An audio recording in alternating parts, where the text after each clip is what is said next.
Title: The Stand at Karak-Dûm. In the frozen edge of the north, built into the side of the Skycleaver Mountains, stood Karak-Dûm, a dwarven city not carved within, but upon the heights themselves. Its famed Skywall, a battlement of ancient stone, loomed above sheer cliffs, overlooking the world like a crown of ice and fire. For centuries, it had never been breached. But times had changed.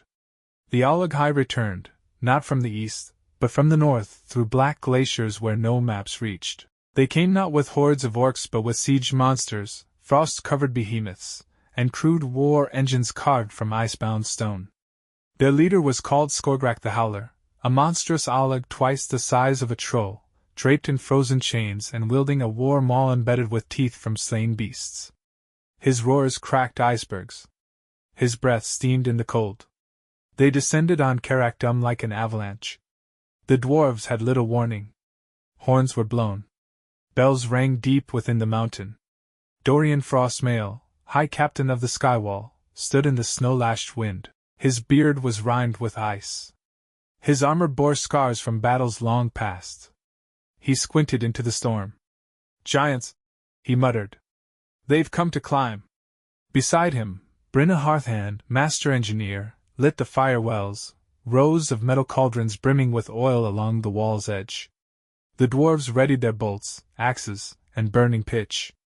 No tunnels to collapse this time. No narrow pass to trap the beasts. This would be fought above the clouds. At dawn, the enemy reached the base of the cliff. They roared. Skorgrak raised his maul and smashed it against the glacier, shattering it. Behind him, smaller Olog-hai, still giants to men, dragged siege hooks, ropes, and clawed towers fitted with battering stakes. They meant to climb the wall. As the first iron claws found stone, Brenna shouted, "Fire!" Boiling oil cascaded over the edge. Trolls screamed and fell, but more came. Bolts the size of spears launched from dwarven scorpions slammed into Olog flesh, driving some back. But Skorgrak climbed through the fire, laughing. He slammed a grappling claw into the stone and began his ascent.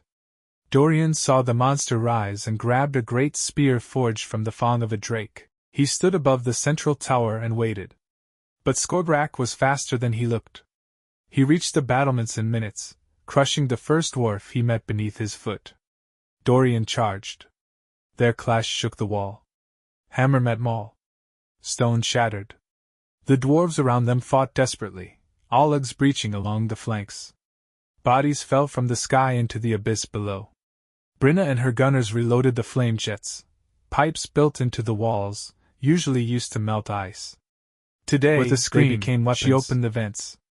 Fire lanced outward, scorching the cliffside. 5 Ologs lost their grip and plummeted, their screams trailing into silence. Still more climbed. Dorian's spear cracked. Skorgrak roared and slammed him backward. The dwarf captain lay broken against the tower stones. Brenna ran to him, grabbed the fallen Drakefang's spear, and turned. "Come then, monster!" Skorgrak lunged, but she dodged and plunged the spear beneath his chin. It cracked through jaw and skull. The beast fell back over the battlement, dragging half a dozen Ologs with him as he tumbled into the clouds. A silence fell, followed by dwarven cheers. But the battle wasn't done. The siege towers now reached the wall's edge. From them poured more trolls, war beasts, and frost-shrouded berserkers. The dwarves were outnumbered. Brenna pulled the horn from Dorian's belt. She blew it, 3 long blasts. A moment passed.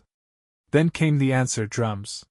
From within the Skycleaver Mountains, the deep guard rose, ironclad warriors who had not marched in 2 generations. Led by Thorim Coalheart, they emerged from the inner gates and struck the flanking trolls with vengeance forged in silence.